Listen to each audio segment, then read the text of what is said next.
Korutla assembly సెగ్మెంట్లో కోరుట్ల, మెట్పల్లి, ఇబ్రహీంపట్నం, మల్లాపూర్ మండలాలు ఉన్నాయి. వీటి పరిధిలో మొత్తం 69 గ్రామ పంచాయతీలు, మరో 70 హామ్లెట్ గ్రామాలున్నాయి. సెగ్మెంట్లో మొత్తం ఓటర్ల సంఖ్య 2,14,365, 1,05,515 మంది పురుష ఓటర్లు, 1,08,880 మహిళా ఓటర్లున్నారు. మొత్తం ఓటర్లలో 60% బీసీలు, 14% ఎస్సీలు, 3% ఎస్టీలు, 7% మైనార్టీలు ఉన్నారు. ఇతరులు 16% ఉన్నారు.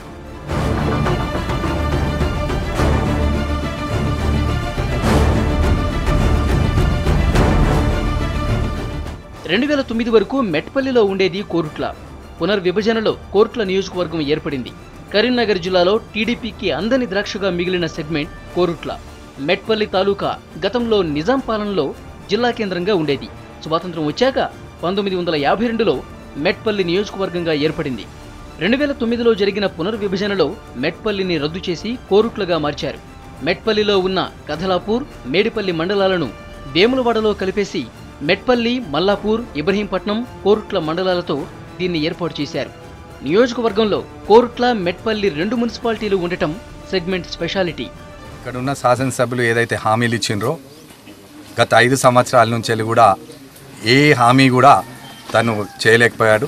సాగునీరు కానిది, తాగునీరుకి కానిది, ఎప్పుడైతే ఈ ప్రాజెక్టుల ద్వారా నీళ్ళకి ఏదైతే ఇబ్బంది అవుతుందో అవి కూడా మేము అధికారంలోకి వచ్చినాక తాగునీరు, సాగునీరు కూడా ప్రజలకు ఇబ్బంది కలగకుండా మేము సేవ చేయగలం. ఈసారి తెలంగాణ కాంగ్రెస్ పార్టీ ఇచ్చింది కాబట్టి ప్రజలందరూ కూడా సోనియా గాంధీ గారి మీద నమ్మకంతో ఈసారి కాంగ్రెస్ పార్టీ అభ్యర్థిని తప్పకుండా ఇలా గెలిపిస్తారని ఆశిస్తున్నాం. భారతీయ జనతా పార్టీ అధికారంలో రాగానే ఖచ్చితంగా కోరుట్ల నియోజకవర్గ అభివృద్ధి పాటుపడుతుంది. ఇందుకు నిదర్శనం గతంలో 20 సంవత్సరాలు భారతీయ జనతా పార్టీ చేసిన అభివృద్ధి నిదర్శనం.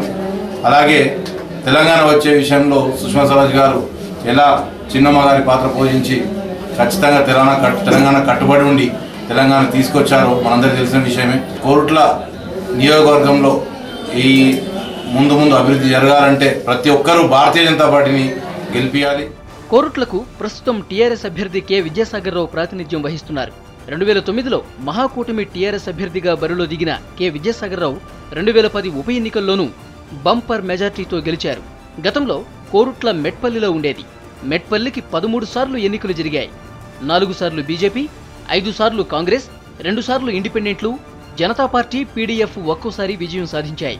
కోరుట్లగా మారాక టీఆర్ఎస్ 2 సార్లు గెలిచింది. 1952లో ఇండిపెండెంట్ అభ్యర్థిగా గంగుల భూమయ్య విజయం సాధించారు. 1957లో ఆనందరావు పీడీఎఫ్ అభ్యర్థిగా గెలిచారు.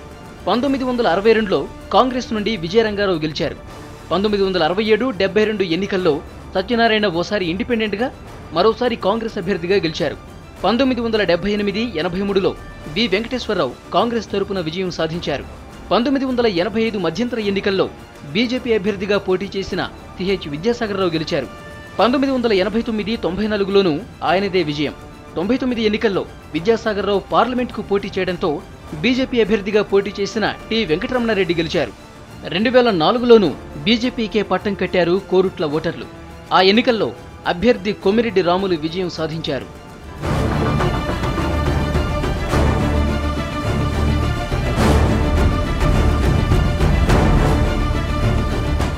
నియోజకవర్గంగా ఏర్పడిన తర్వాత కోరుట్ల పట్టణం అంచెలంచెలుగా అభివృద్ధి చెందింది.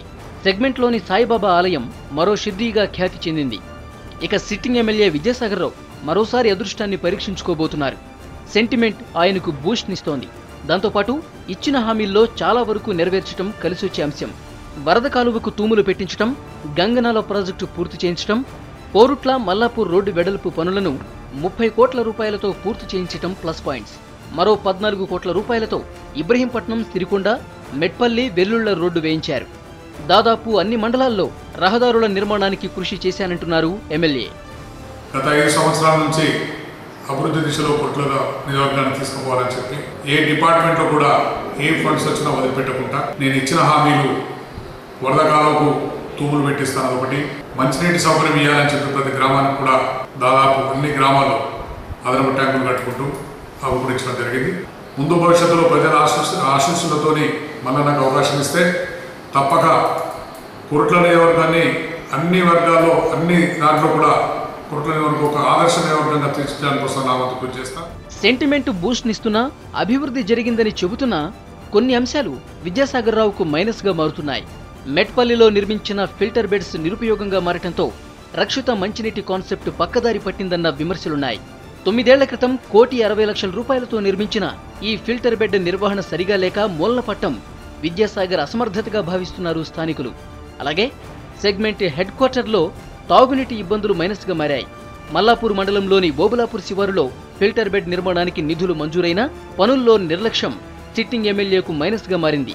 దీన్ని పూర్తి చేస్తే దాదాపు 22 గ్రామాల తాగునీటి సమస్య తీరుతుందనేది స్థానికుల వాదన.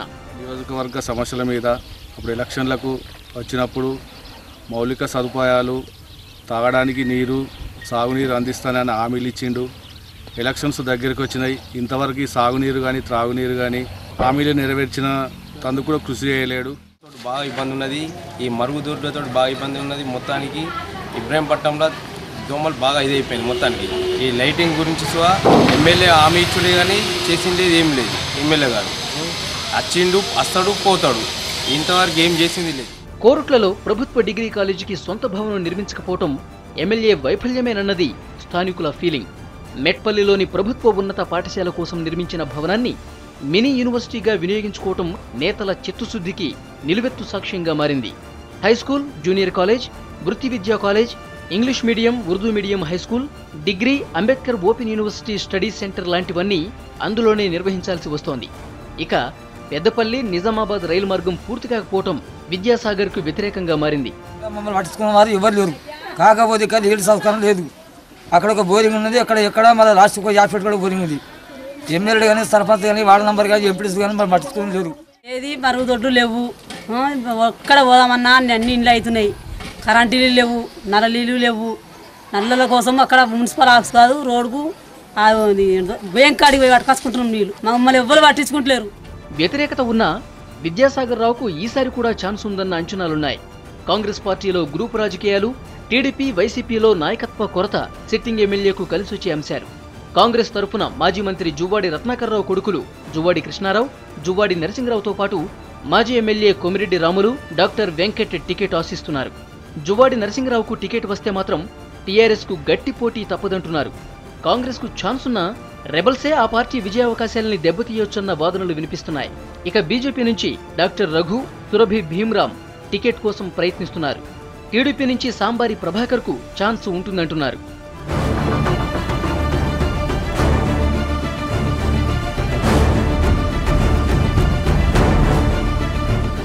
కోరుట్లలో టీఆర్ఎస్ జోరు కనిపిస్తోంది. కాంగ్రెస్ పార్టీ పోటీ ఇచ్చేలా కనిపిస్తోంది. ఇక 3 సార్లు గెలిచిన బీజేపీ కూడా కోరుట్లపై భారీ ఆశలే పెట్టుకుంది. టీడీపీ మాత్రం పోటీలో లేదనే చెప్పాలి. ఏదైతేనేం కోరుట్లలో త్రిముఖ పోరు తప్పదంటున్నారు స్థానికులు. మరి ఏ అభ్యర్థికి పట్టం కడతారో చూడాలి.